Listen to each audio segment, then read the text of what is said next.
apa juga kita beribadah, kemudian tertolak begitu saja, sudah capek, sudah letih, namun ternyata Allah tidak menerima sedikit pun dari apa yang kita lakukan. Kan kalau kita umroh nih, nah setelah pulang umroh itu kita pengen ya semua amal ibadah kita selama di tanah suci itu kita pengen diterima, Nasan. Nah, termasuk umrohnya itu sendiri. Nah, bagaimana sih Tad atau apa sih Tad ciri-ciri kalau umroh kita itu diterima gitu, Tad? Nah, ini dibahas oleh para ulama ya. Yang pasti yang pertama yang menjadi syarat diterimanya amal diantaranya umrah dan haji itu adalah ketika kedua ibadah itu dibiayai atau berasal dari harta yang halal, ya, harta yang tidak tercampur dengan harta yang haram. Karena Rasulullah SAW mengatakan, yang pertama kata Nabi Muhammad SAW, Innallaha tayyibun la yaqbalu illa tayyiba. Sesungguhnya Allah itu maha baik dan tidak menerima kecuali yang baik. Jadi jika umrah mabrurah itu bisa dipastikan adalah umrah yang dibiayai oleh harta yang baik, yang halal, bukan yang haram. Itu yang pertama.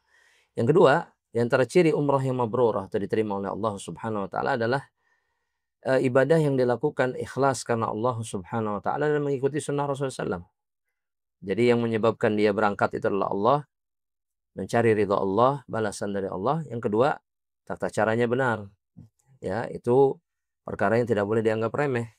Karena memang dua perkara inilah yang menjadi penyebab atau menjadi syarat diterimanya amal soleh oleh Allah Subhanahu wa taala. Ketika tidak ikhlas, maka dia tidak diterima oleh Allah.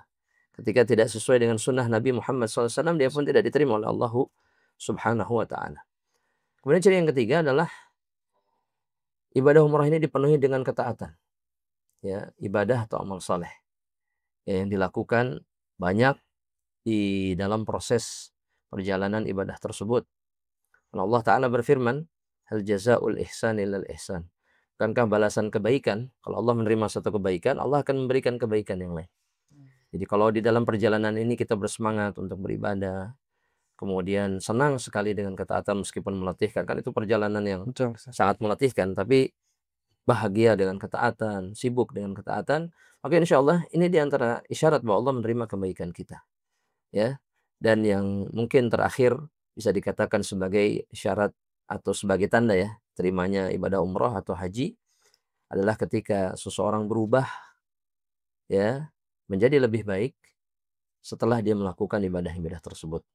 Ya, dan ini tentunya semua kebaikan-kebaikan ini adalah isyarat yang diberikan oleh Allah Subhanahu wa taala dan kita boleh menjadikan ini sebagai tanda-tanda bahwa amal ibadah kita diterima oleh Allah Rabbul Alamin. Semoga Allah menerima amal ibadah kita semuanya. Karena buat apa juga kita beribadah kemudian tertolak begitu saja, sudah capek, sudah letih, namun ternyata Allah tidak menerima sedikit pun dari apa yang kita lakukan. Barakallahu fikum.